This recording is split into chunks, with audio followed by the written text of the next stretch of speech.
नमस्कार, कसे आहात सर्व? मस्त आहात ना? मस्तच राहा. सर्वांना सर्वप्रथम श्री स्वामी समर्थ. तुम्हाला सर्वांना आजचा दिवस खूप छान आनंदाचा आणि आरोग्यदायी जाऊ. तर घराची आपण घर कितीही वास्तुतज्ञांच्या हिशोबाने आपण घर घेतलं, आपल्या घराच्या दिशा सगळ्या व्यवस्थित असल्या, सगळं परफेक्ट असलं तरी ते फक्त 80% असतं आणि त्यानंतर जे 20% असतात ते आपल्या हातात असतात. आपल्या रोजच्या गरजेनुसार आपण वेगवेगळ्या गोष्टी करत असतो, नवीन नवीन गोष्टी घेत असतो, सजावटीसाठी बऱ्याचशा काही गोष्टी घेत असतो. पण ते करत असताना आपल्याकडे ज्या आधीच काही गोष्टी अवेलेबल असतात त्यांचा आपण कसा काय वापर करतोय किंवा त्या गोष्टी कशा काय ठेवतोय हे पण खूप महत्त्वाचं असतं. तर बघा, झाडांना जी पण फुलं येतात आपल्या, तर जर तुम्ही रोजच्या रोज ती फुलं देवपूजेसाठी वगैरे वापरत असाल तर ठीक आहे. पण जर फुलं तशीच झाडावर ठेवत असाल तर जेव्हा ही फुलं सुकतात झाडाची किंवा पानं जी झाडाची सुकतात ती वेळोवेळी कटिंग करणं, काढून घेणं हे खूप गरजेचं असतं. आपल्या बाल्कनीमध्ये किंवा आपल्या गार्डनमध्ये जी ही झाडं मेलेली झाडं असतात, म्हणजे जी झाडं तुम्हाला माहिती आहेत की सजीव आहेत, तर त्याच्यामुळे ती हाय एनर्जी किंवा पॉझिटिव्ह एनर्जीज जनरेट करत असतात.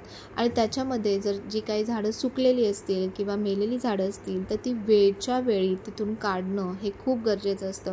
जेवढी ती पॉझिटिव्ह एनर्जी आपल्याला देतात तेवढी सुकलेली झाडं नेगेटिव्ह एनर्जी जनरेट करतात.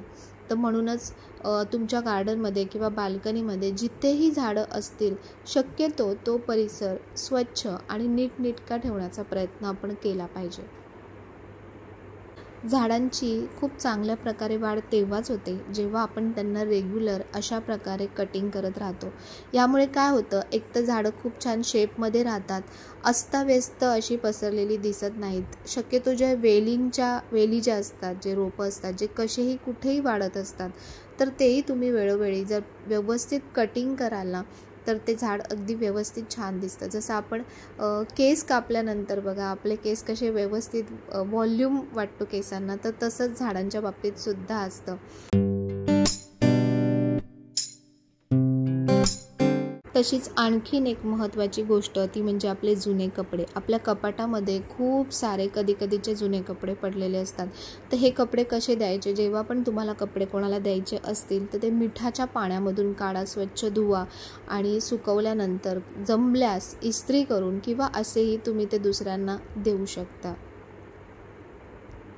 जेव्हा पण आपण काही सामान मागवतो, किराणा सामान, कोणी महिन्याचं भरतं किंवा कोणी 2 महिन्यातून एकदा भरतं, तर मी शक्यतो जसं सामान माझं आधीचं संपत येतं ना तर त्याच्या थोडंसं आधी मी नवीन सामान भरायला घेते.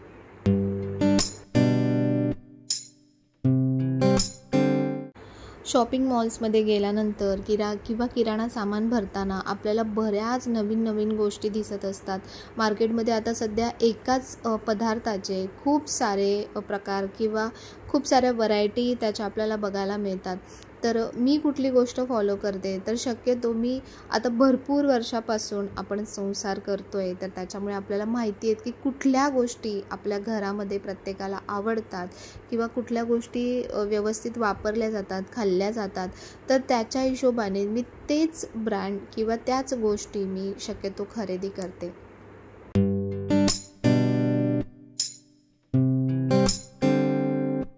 यामुळे काय होतं ना की कधी बघा काही गोष्टी आपण नवीन गोष्टी असतात म्हणून त्या आपण आणतो, पण आवडल्या नाही तर त्या तशाच पडून राहतात किंवा फेकल्यासुद्धा जातात.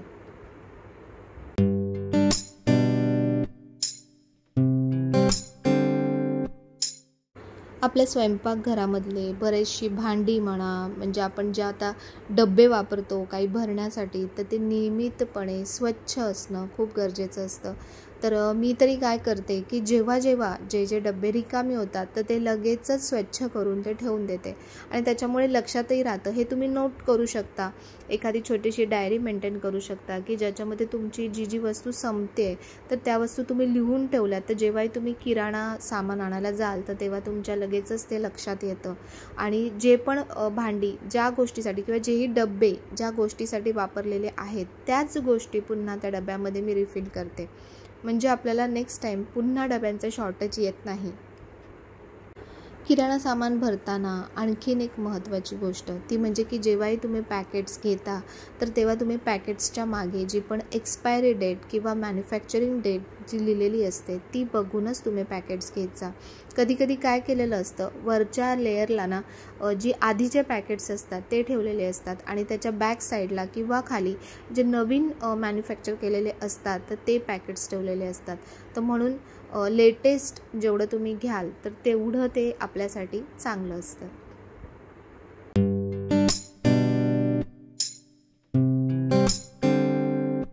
स्वयंपाकघरामध्ये शक्यतो मी अशा प्रकारच्या ह्या ट्रान्सपरंट बॉटल्सचाच जास्तीत जास्त वापर करते, ज्यामुळे कुठलंही सामान किती बाकी आहे, संपलं आहे, संपणार आहे, या सगळं आपल्याला पटकन म्हणजे विजिबल होतं. नाहीतर जर आपण बंद डब्यांमध्ये भरून ठेवलं तर कुठलं सामान कुठे आहे हे कळतही नाही आधी, आणि कधी संपणार आहे किंवा संपत आलेलं आहे हे सुद्धा कधी कधी आपल्या लक्षात येत नाही. हे जे सगळे डबे आहेत ना, जे मला खरंच खूप व्यवस्थित वाटतात की ह्यांची क्वालिटी चांगली आहे आणि हे आणखीनही चांगले चालू शकतात, तर असेच डबे मी नेहमी स्वयंपाकघरात ठेवते. नाहीतर बघा, आता आपण कधी कधी पॅक फूड मागवतो किंवा कधी कधी बऱ्याचशा गोष्टींसोबत काही काही कंटेनर्स आपल्याला फ्रीमध्ये मिळतात, तर आपण तेच कंटेनर्स किंवा डबे आपण वर्षोनवर्ष ते तसेच जपून ठेवतो. पण तसं न करता त्याची क्वालिटी चेक करून त्यानंतरच ते डबे किंवा भांडी आपण आपल्या स्वयंपाकघरात ठेवावी. कारण जुन्या गोष्टींमधून कधी कधी खूप सारी नेगेटिव्हिटी आपण जनरेट करत असतो. आपण जे महिन्याचा किंवा जसं तुमचं संपेल तसं जसं तुम्ही किराणा भरता, तर ते सामान आल्यानंतर लगेचच सामान व्यवस्थित अशा पद्धतीने लावलं गेलं पाहिजे. नाहीतर काय होतं, ते सामान बरेच दिवस तसंच पडून राहतं. हे किराणा सामान म्हणजे एक प्रकारे आपल्या घरातली लक्ष्मीच असते. म्हणजे आपल्या स्वयंपाकघरात, आपलं स्वयंपाकघर हे आपल्या ऊर्जेचं स्तोत्र असतं. कारण इथेच आपलं रोजचं जे पण काही अन्न असतं तर ते बनवलं जातं. तर म्हणून स्वयंपाकघरात शक्यतो सगळ्या म्हणजे बऱ्याचशा गोष्टी या व्यवस्थित नीटनेटक्या आणि स्वच्छच असल्या पाहिजेत.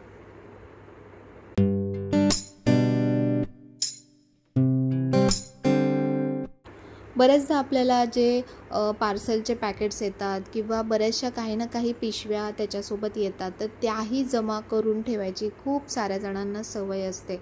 तर त्यातल्या त्यात ज्या पॉलिथिन चांगल्या आहेत, व्यवस्थित आहेत, तर त्या तुम्ही ठेवा. पण सगळ्याच पॉलिथिन किंवा जे पण काही एक्स्ट्रा मटेरियल येतं तर ते सगळं जमा करून ठेवू नका. वेळीच त्याचा निचरा करा. कारण ह्या सगळ्या ज्या एक्स्ट्रा ज्या गोष्टी असतात ना, तर ह्या खूप सारी नेगेटिव्हिटी जनरेट करत असतात. किराणा सामान भरताना कधी कधी बघा, आपलं आधीचं काही बरंचसं सामान राहिलेलं असतं. ते जर तुम्ही वापरत असाल किंवा वापरात येत असेल तर ठीक आहे.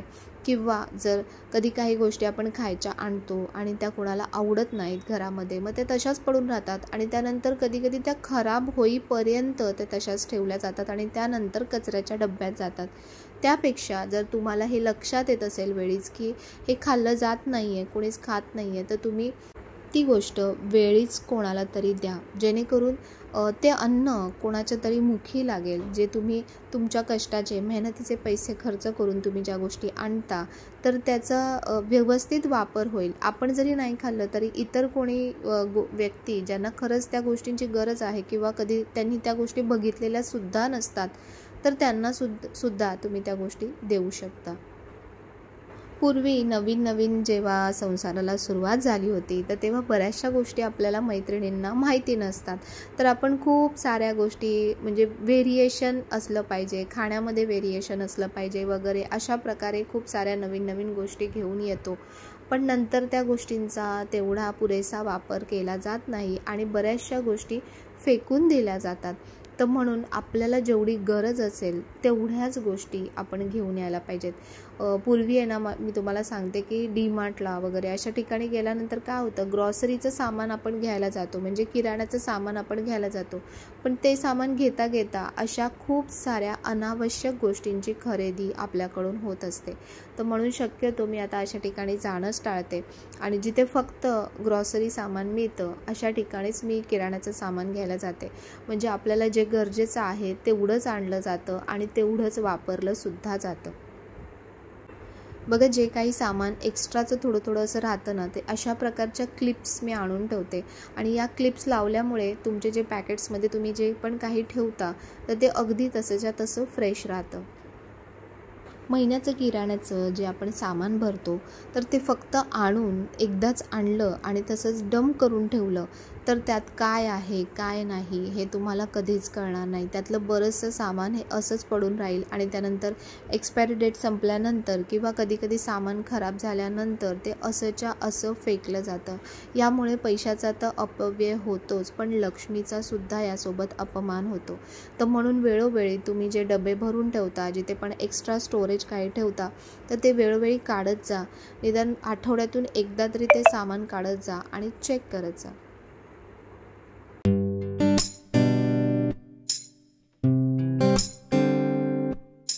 पूर्वी माझ्याकडे ना खूप सारे स्टीलचे वगैरे असे मोठे मोठे डबे होते, ॲल्युमिनियमचे पण डबे होते.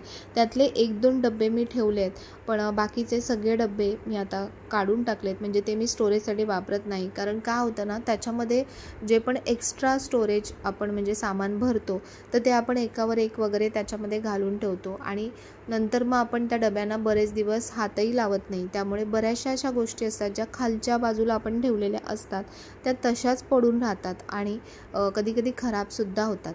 तर अशा प्रकारे बघा, हे छोटे असे कंटेनर्स येतात, त्याच्यामध्ये अशा प्रकारे आपण जे सॅचे येतात वेगवेगळे म्हणजे मसाल्याचे वगैरे आपण आणतो तर ते मी असे ओपनच ठेवते. म्हणजे समोर राहिले तर आपल्याला वेळोवेळी ते पटकन लक्षात येतात. एक्स्ट्रा स्टोरेजचे जे डबे आहेत ना ते मी असे ट्रान्सपरंट घेतलेत. हे मी डीमार्टमधून मागवले होते आणि हे खरंच खूप हेल्पफुल पडतात मला. कारण ह्याच्यामधून ना बाहेरूनसुद्धा तुम्हाला दिसतं की काय आहे काय नाही आहे.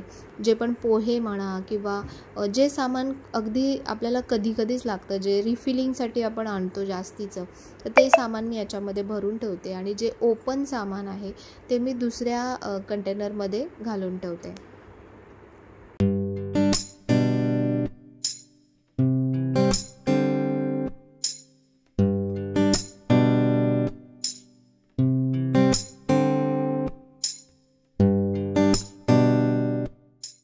जर तुमच्याकडे पुरेसा वेळ असेल तर तुम्ही कधीकधी लिस्टिंगसुद्धा करून ठेवू शकता. म्हणजे जे पण स्टोरेजचे जे कंटेनर्स आहेत त्याच्यामध्ये एक चिट चिटकवून बाहेरच्या साईडने तुम्ही त्यामध्ये काय काय ठेवलं आहे तर हे पण सुद्धा तुम्ही जर मेन्शन करून ठेवलं तर विदाऊट डब्बा ओपन करता तुम्हाला आतमध्ये काय ठेवलं आहे हे सगळं लक्षात राहील.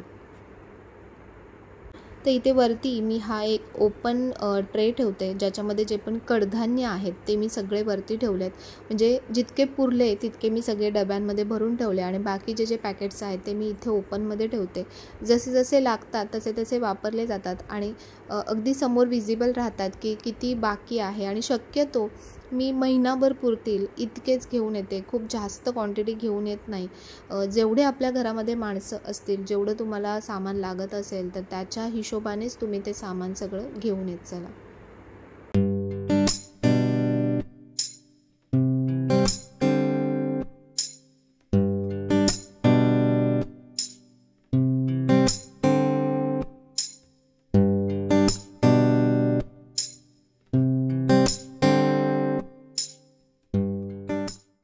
तर अशा प्रकारे पूर्वी मला बऱ्याचशा गोष्टी माहिती नव्हत्या, पण आता जशा जशा नवीन नवीन काही गोष्टी माहिती पडतात तर त्या मी तुमच्यासोबत काही ना काही गोष्टी शेअर करत असते. तुम्ही स्वयंपाकघरामध्ये जे पण काही तुटकं फुटकं असेल ते कधीही ठेवू नका. ते लगेचच डिस्कार्ड करून टाका. कारण जी पण अगदी खराब झालेली वस्तू असते त्या वस्तूमधून नेहमी नेगेटिव्ह एनर्जी आपल्या घरामध्ये येत असते. तर म्हणून शक्य असल्यास लगेचच त्या गोष्टी काढून टाका. कुठलीही नवीन भांडी आपल्या स्वयंपाकघरात घेण्याच्या आधी त्याची खरोखरच आपल्याला तेवढी गरज आहे का, आणि समजा जुनं जे भांडं असेल तर ते खराब झालं असेल आणि त्याच्या रिप्लेसमेंटमध्ये तुम्ही नवीन काही घेत असाल तर जुनं जे आहे ते लगेचच बाहेर काढून टाका. नाहीतर आपण त्याच्यासोबत एक वेगळीच अटॅचमेंट ठेवतो आणि ती भांडी वर्षानुवर्ष आपल्याकडे तशीच पडून राहतात. अशा बऱ्याचशा गोष्टी आपल्या घरामध्ये, फक्त स्वयंपाकघरातच नाही तर घरामध्ये सुद्धा अशा बऱ्याच गोष्टी असतात की ज्या अगदी वर्षानुवर्ष आपण त्या गोष्टींना हातही लावत नाही. फक्त हे मला आवडलं आहे किंवा हे मला कोणी दिलं आहे किंवा ह्याच्यासोबत माझी ही आठवण आहे, असं करून करून आपण त्या गोष्टी घरामध्ये साठवत राहतो. पण शक्य असल्यास मी तुम्हाला सांगेन की कोणाला तरी ज्याला ती वस्तू खरंच उपयोगी पडेल अशा व्यक्तीला तुम्ही द्या, किंवा तुमच्या घरामध्ये सुद्धा इतर जणांना सुद्धा कोणाला जर ती गोष्ट हवी असेल तर त्यांना तुम्ही द्या, किंवा तुम्हाला ते वापरायचं असेल तर ते तुम्ही लगेचच वापरायला घ्या. 6 महिने किंवा 1 वर्ष यापेक्षा जास्त कुठलीही वस्तू जर जशीच्या तशी पडून राहत असेल तर हे तुम्हाला स्वतःलाच कन्फर्म सांगून द्या की ही गोष्ट आता मला लागणार नाही आहे, आणि एखाद्या गरजू व्यक्तीला त्या गोष्टी देऊन टाका. तुम्ही बघा किंवा तुम्ही स्वतः अनुभव घ्या या गोष्टीचा. जेवढी एखादी जागा क्लटर फ्री किंवा जेवढी सुटसुटीत असते ना, तेवढी त्या जागेची एनर्जी खूप जास्त पॉझिटिव्ह असते. आणि जेवढं तुम्ही जास्त सामान तिथे आणत असाल किंवा जेवढं जास्त सामान ठेवत असाल ना, तेवढी त्या जागेची एनर्जी कमी व्हायला सुरुवात होते. तर म्हणून आपल्या घरामध्ये जास्तीत जास्त पॉझिटिव्ह एनर्जी राहण्यासाठी जेवढं तुम्ही तुमचं घर सुटसुटीत क्लटर फ्री ठेवाल ना, तेवढी पॉझिटिव्ह एनर्जी तुमच्या घरात जास्तीत जास्त निर्माण होईल आणि तुम्हालासुद्धा त्या गोष्टी मेंटेन करायला जास्त मेहनत लागणार नाही. जसं जुनं गेल्याशिवाय नवीन येत नाही, जुनं झाड जसं नवीन पालवी तयार करत असतं तसं जुनी पानं सुकत असतात त्याची, तर तसंच आपल्या सगळ्या गोष्टींच्या बाबतीत असतं. ज्या पण नवीन गोष्टी आपण घेतो तर जुन्या गोष्टींचा वेळीच निचरा करणं खूप गरजेचं असतं. तरच आपल्या आयुष्यात नेगेटिव्हिटी जाऊन पॉझिटिव्हिटीची सुरुवात होत असते. तुम्हाला माझ्या घरामध्ये नेहमी काय ना काय नवीन फ्रेश असं दिसत असतं, तर त्याचं कारण हेच आहे की जे पण जुनं काही आहे ना, ते क्लटर तुम्ही जमा करून ठेवू नका. सगळ्या गोष्टी वेळेतच बाहेर काढायला शिका. जर तुम्ही त्या गोष्टींसोबत नेहमी अटॅचमेंट ठेवत राहाल ना, तर कधीच आपल्या हातून कुठलीही गोष्ट बाहेर जात नाही. भरपूर गोष्टी जितक्या आपण स्वतः वापरण्यात आनंद आहे ना, तितकाच आनंद कोणाला तरी देण्यामध्ये सुद्धा आहे. तर चला, आज आपल्या घराच्या रिलेटेड बऱ्याचशा छान छान गोष्टी मी तुमच्यासोबत शेअर केल्या आणि अशाच नेहमी शेअर करत राहीन. तुम्हाला जर आजचा व्हिडिओ आवडला असेल तर नेहमीप्रमाणे लाईक, शेअर, सबस्क्राईब नक्की करा. पुन्हा भेटूया अशाच नवीन व्हिडिओमध्ये. तोपर्यंत सर्वांना बाय आणि सर्वांना श्री स्वामी समर्थ.